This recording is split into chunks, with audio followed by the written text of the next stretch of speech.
Hello and welcome to another episode of Let's Edit, brought to you by lookslikefilm.com, the #1 place on the web to see all types of awesome inspiration from the VSCO Film preset packs.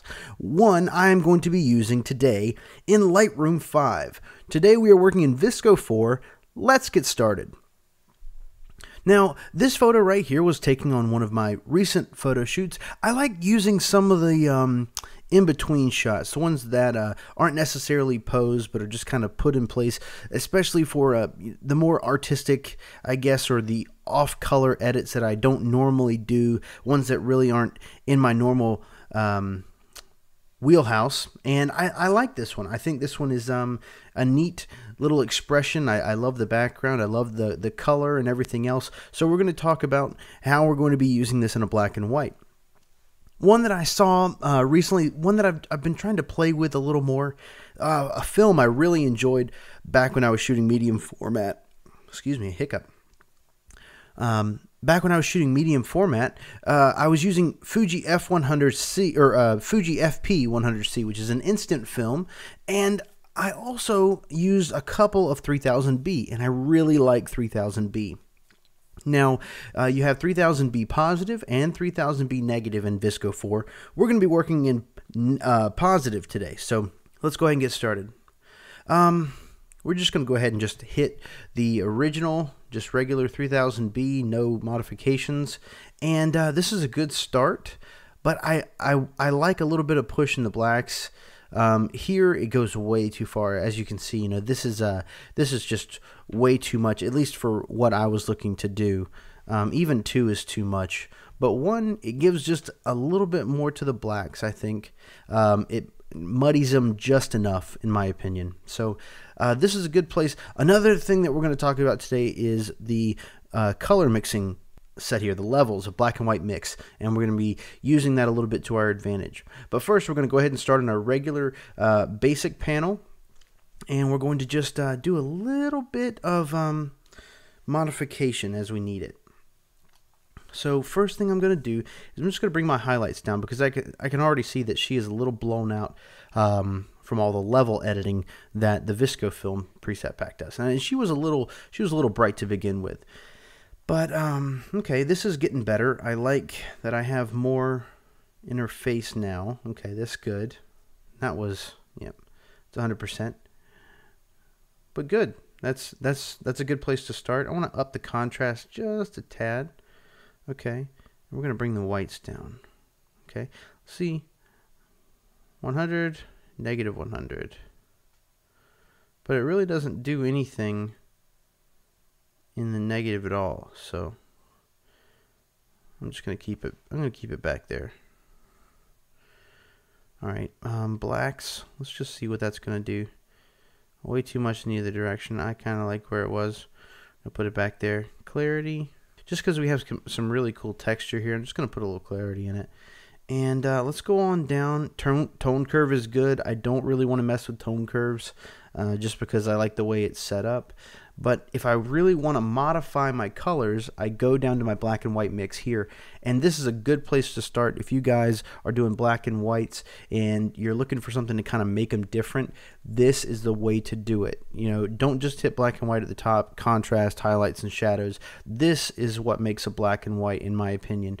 You know, the most influential black and white photos were used with filters, red, blue, cyan, whatever, to help balance colors a little differently. Red was usually used for portraits because it's smooth skin. Blue was used for high contrast. And so this kind of helps us emulate that on a very specific level. And we can take every color. We can even, I'm going to talk about even just grabbing a color right out with the color picker here. So first I'm just going to go ahead and start with green, because I know this entire background here is green. I'm just going to hit before, that way you can see it. There's so much green in this photo. So we're going to come back and we're just going to grab the green and we're going to move it around, see what we can do.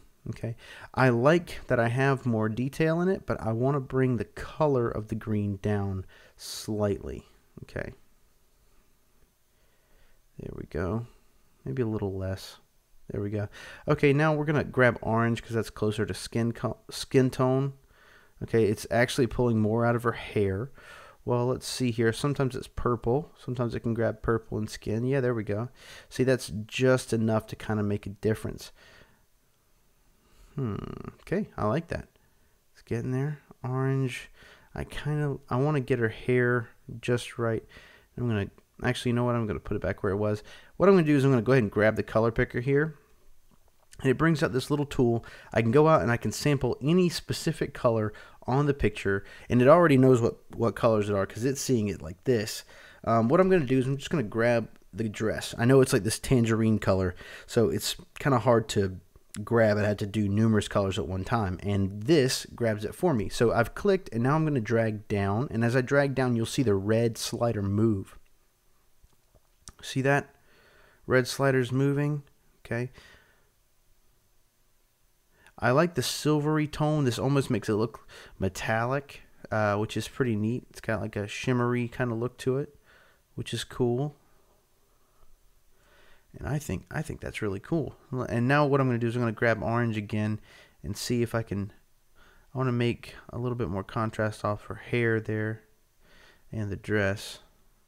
Okay. I'm just going to grab a little bit more contrast. It's a little too much. Put it back kind of where it was. Okay. What I'm going to do is I'm just going to straighten her up a bit. Just a tiny bit there. All right, and I'm going to crop in ever so slightly. Oops. I'm going to crop in just so I can get her centered the way I want it. Okay. And I'm happy with that. I think that's pretty neat. What I may do, just for composition's sake, is bring that back down slightly, just so I can get her eyes on that third, to kind of drive home the composition. Good. All right, coming in a bit. What I'm going to do is I'm going to go ahead and grab sharpening. I'm going to bring sharpening up a bit, and we're definitely going to grab grain and bring it down a little. Okay. I can already see that I'm getting some artifacting, which the grain kind of covered up. So I'm going to take my sharpening down. There we go. And that's a pretty neat B-roll portrait, you know, if you will. It's a pretty neat thing maybe she could use for her Facebook page, or something that she could put in a book. It's just a neat little look, and I really like the silky tones that you can get out of 3000B. So if you're interested in really neat black and whites, make sure to check out VSCO 4.